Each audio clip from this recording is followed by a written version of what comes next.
pig farmer. In the deep woods outside Newfield, a small town where folks kept to themselves, a crumbling farm sat cloaked in shadow.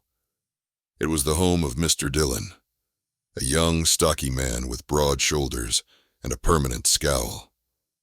Dillon's life was consumed by two things: caring for his failing pig farm and tending to his immobile mother, Sue, who lived her days confined to the couch in the living room.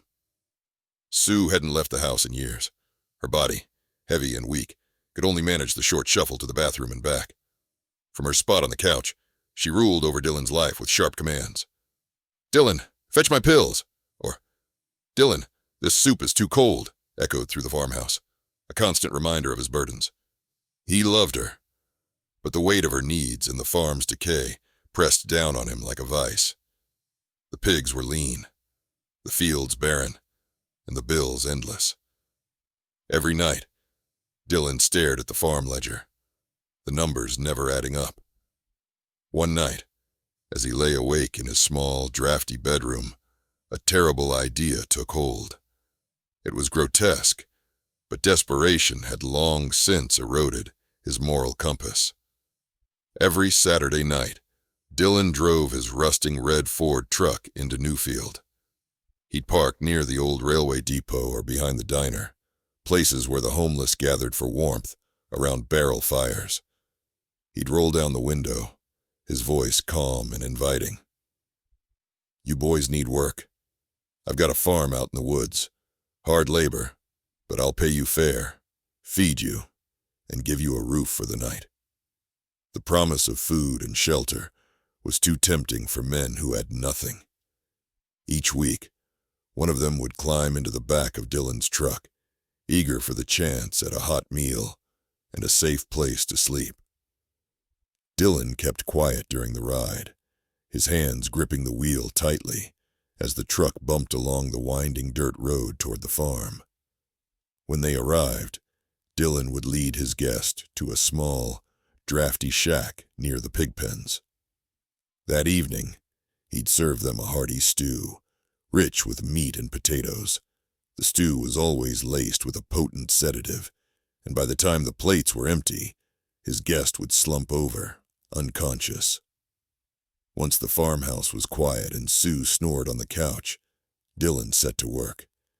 He hauled out the old wheelbarrow, its rusty metal creaking under the weight of the bodies as he loaded them in. By the light of the moon, he wheeled them across the muddy yard to the pig pens. The large chute leading into the pen loomed in the shadows, and the pigs, restless and hungry, squealed in anticipation. Grunting with effort, Dillon lifted the body and tipped it into the chute. The pigs swarmed instantly, their frenzied grunts filling the air. The sounds were horrible, tearing flesh, snapping bones, but Dillon forced himself to listen.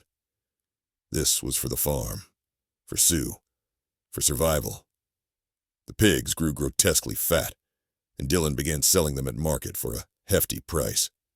For the first time in years, money trickled in.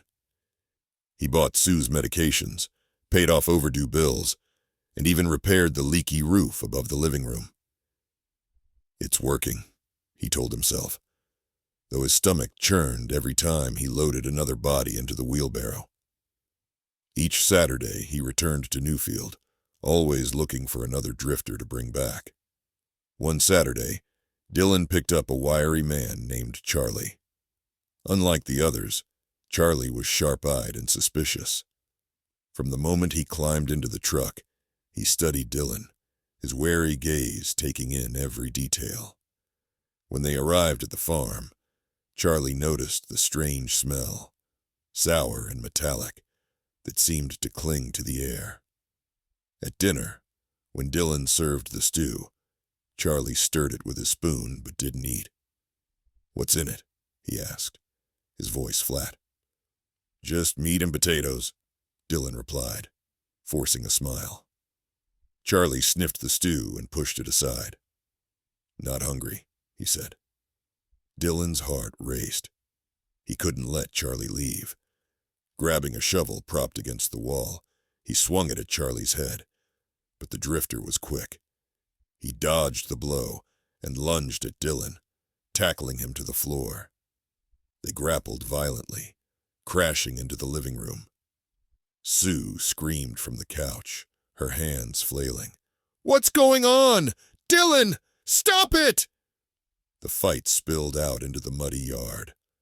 Charlie shoved Dylan hard, sending him sprawling into the wheelbarrow, which tipped over with a loud clang.